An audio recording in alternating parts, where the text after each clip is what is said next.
Parece bien, vamos a arrancar con la película Kung Fu Panda 3.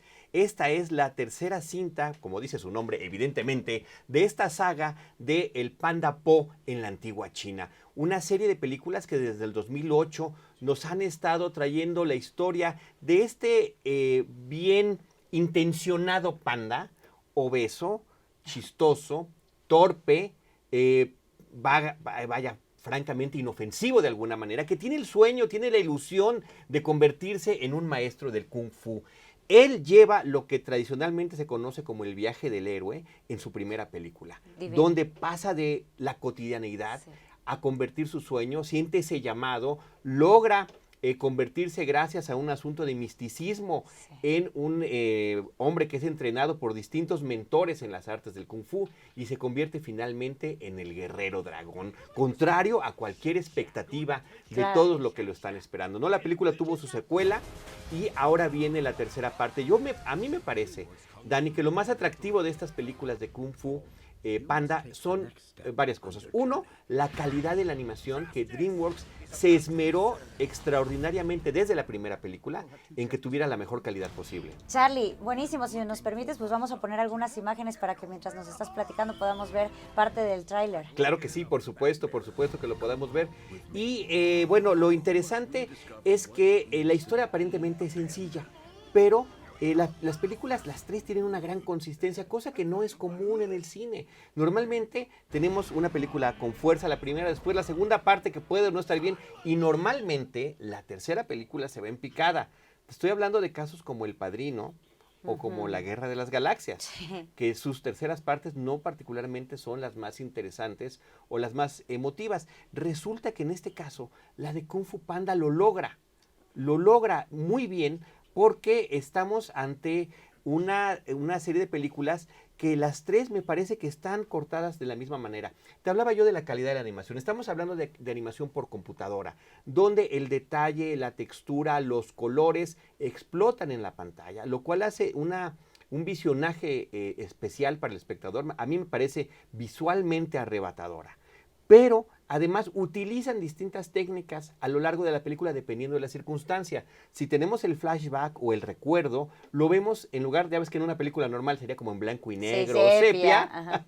Bueno, aquí es en animación 2D, es como animación más planita. Ok. Y esto a veces sucede si abren un pergamino y empiezan a contar una historia hasta que de repente queda plasmado en ese pedazo de papel, ¿no?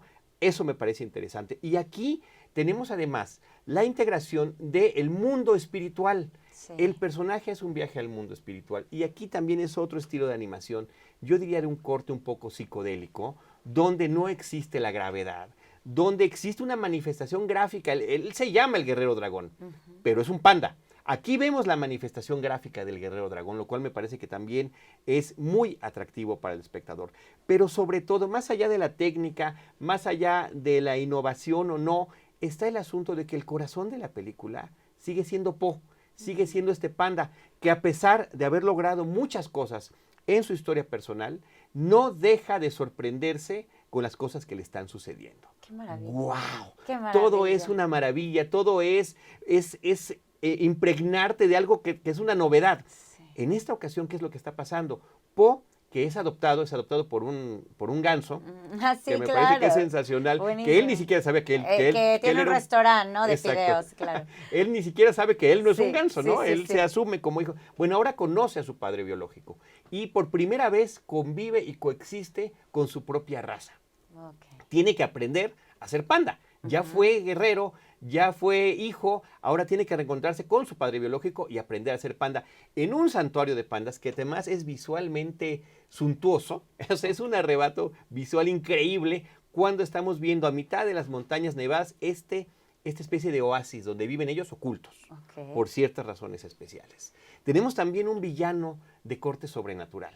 Tenemos el regreso de sus mentores, Ok. tanto los vivos como los del pasado, y de sus compañeros, estos 5 guerreros Los guerreros. grandiosos a los cuales él admiraba y de que tenía sus figuritas de acción. Sí, No claro. muñecas, figuras de Sí. acción.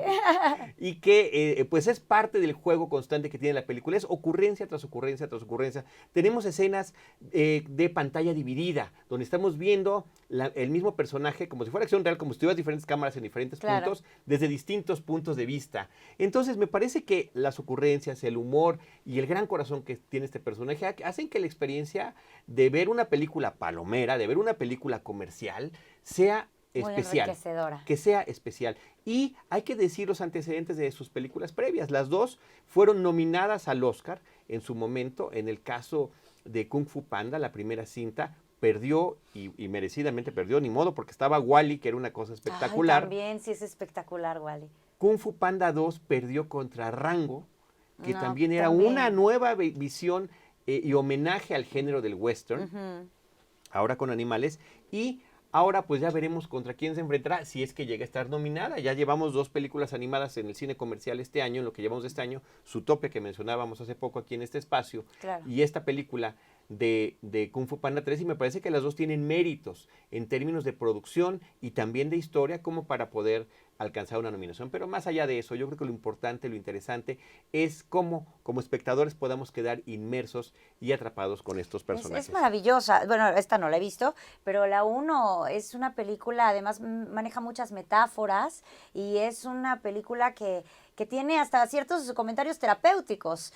Me parece extraordinario mucho mensaje que trae ahí y bueno, pues entonces no dudo que la 3 también lo sea, ¿no? Qué bueno que lo comentas porque efectivamente hay una parte que el espectador ya descubrirá cuando vea la película donde Po enseña a algunos personajes y a nosotros mismos a que nuestros mejores valores son para lo que somos buenos de manera natural, hay que explotarlo, no hay que tratar de ser otra cosa que no somos, aunque él sea así, a final de cuentas. O sea, si en cierta situación tú tienes que explotar realmente lo que eres. Me parece que esa es una parte interesante que se maneja en esta película, en esta nueva entrega de Kung Fu Panda. Ahora, Jack Black es la voz original del personaje. En español hace Omar Chaparro, tiene un carisma especial también muy interesante para el personaje. Carlos II en el doblaje también está integrado en esta película, pero la voz original de Jack Black, inclusive las expresiones faciales del panda, me parece que yo lo veo como indisolubles. O sea, para mí Jack Black y el panda son prácticamente lo mismo.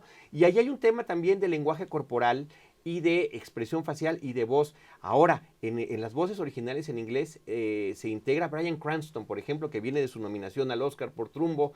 Viene J.K. Simmons, que el año pasado ganó como mejor actor de reparto, más los 5 que ya estaban, ¿no? Los 5 guerreros. O Dustin Hoffman, que es uno de los mentores. A mí me parece muy interesante que tengamos tanto talento invertido en todo sentido en la película. Los codirectores son 2, Jennifer Yu, que es la que dirigió además la película anterior de Kung Fu Panda 2, ella solita, y que tiene un antecedente en el tema de las películas animadas o de series animadas, con una serie de Spawn, que es un personaje de cómic, que tuvo una serie en HBO hace algunos años, ya dirigió varios episodios, que yo creo que sí de repente encontramos algunas referencias, aunque sean completamente diferentes, personajes muy oscuros de los que estamos hablando en el caso de Spawn, y estos que son verdaderamente, pues son personajes muy nobles, los que podemos encontrar en una película como Kung Fu Panda 3. Pues maravillosa recomendación, me encantó. ¿Cuál es la otra? Muchas gracias. Nada más déjame terminar con algo. Claro. Esta película es de DreamWorks Animation, y DreamWorks tiene trabajando como desde finales de los años 90. Su primera película fue Ants,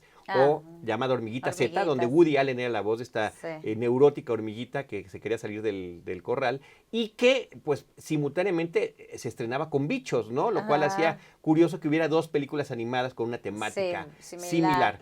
Pero también son los que hicieron Madagascar, son los que hicieron las películas de Cómo entrenar a tu dragón, y pese a todo, me parece que su trilogía más consistente, insisto, la palabra la voy a repetir muchas veces, consistente, es esta de Kung Fu Panda. Así que bueno, muy bien por este acierto. Muy buena recomendación, entonces habrá que ir a ver. Sí se me antoja, ¿eh? Sí se me antoja mucho. Muy divertida, absolutamente divertida. 3, 2, 1.